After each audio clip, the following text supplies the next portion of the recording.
Thousands of Missouri tax dollars wasted in casinos, strip clubs, and bars. Money that's supposed to help the poor, instead being abused as far away as the Virgin Islands. Monday, Monday, Monday. From Metro East nightclubs to upscale shopping centers in Scottsdale, Arizona, to a casino in the Virgin Islands. We examined 1 year of Missouri TANF withdrawals, temporary assistance to needy families, more than 800,000 separate transactions all over the map. Nearly 142,000 Missouri welfare dollars were withdrawn right here in the state of Texas, including $60 from an ATM inside Diamond Jim Saloon. And here in Chicago, someone used a Missouri welfare card to stimulate the economy at a local factory. A factory that manufactures adult entertainment. I want our tax dollars to go to those individuals that truly need the benefit, not to people that are gaming the system. Republican State Senator Will Kraus and Democratic State Senator Maria Chappelle-Nadal. Some of these are just hard to justify.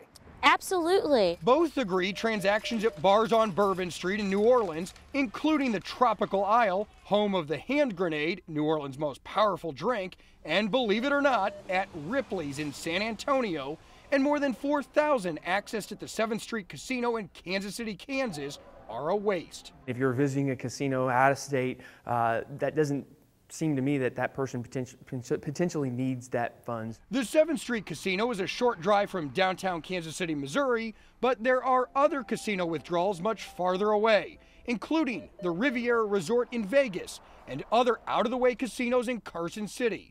Then there's $1,300 of withdrawals in the Virgin Islands, including $120 at the Pot of Gold in St. Thomas, not to mention liquor stores from Cleveland to Chicago. Is there any way to justify cash withdrawals in bars, liquor establishments, casinos?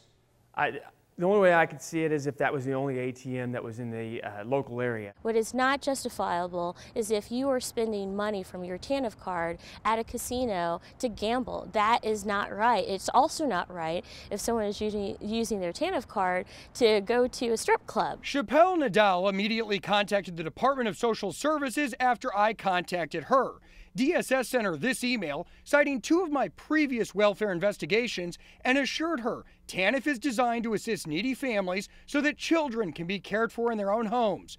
Going out on a limb, it's probably safe to assume the $25 withdrawal from the Spearmint Rhino Men's Club in Las Vegas doesn't fit that goal. As legislators, we have an opportunity in January to deal with this issue head on. Chappelle-Nadal would like to see more welfare fraud investigators. Currently, there are only 14 investigators plus 4 supervisors to monitor the billion-dollar Missouri food stamp and $100 million TANF program. In total, nearly $1 million worth of TANF withdrawals are outside Missouri and its border states. Chris Nagus, News 4. At a time of budget cutbacks, do you think a new county building needs imported tile and a 2-story waterfall? I got tipped off on this next story from a contractor who helped build this project. He asked, "Is this why we're broke?" So I checked it out. Stepping inside the new St. Louis County Public Health Building is like stepping inside a posh hotel lobby. There's no question this complex is a step up from the old public health facility, but was all of this necessary? Is the building over the top?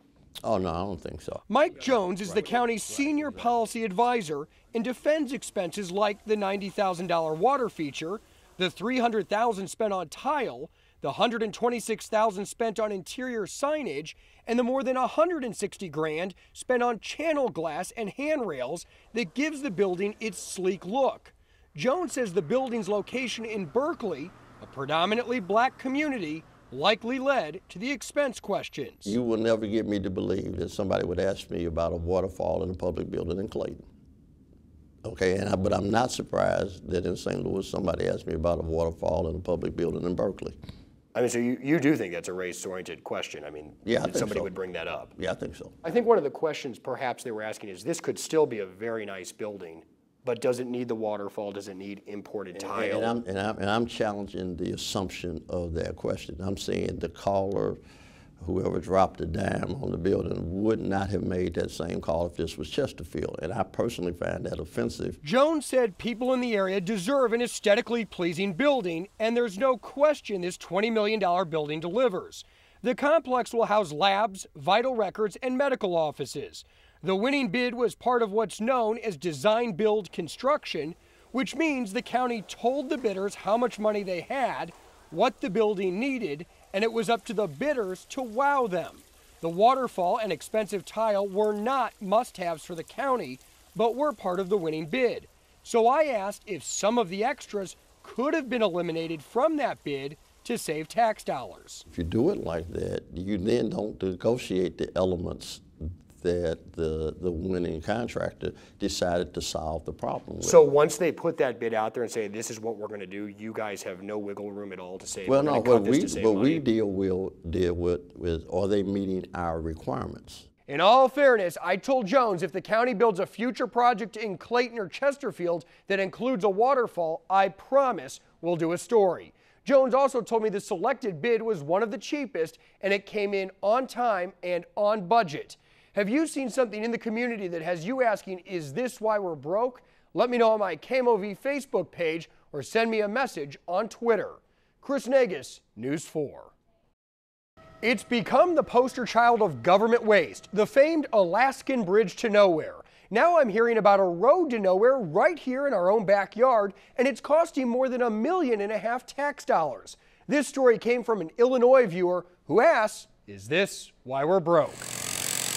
Waste of money, a lot of concrete trucks. Susan Marhouse of Godfrey lives a stone's throw from this beautiful new road, but she wonders, who's going to use it? It goes to nowhere. It ends in the cornfield. She's exactly right. The 3-lane stretch of road abruptly ends just shy of the corn.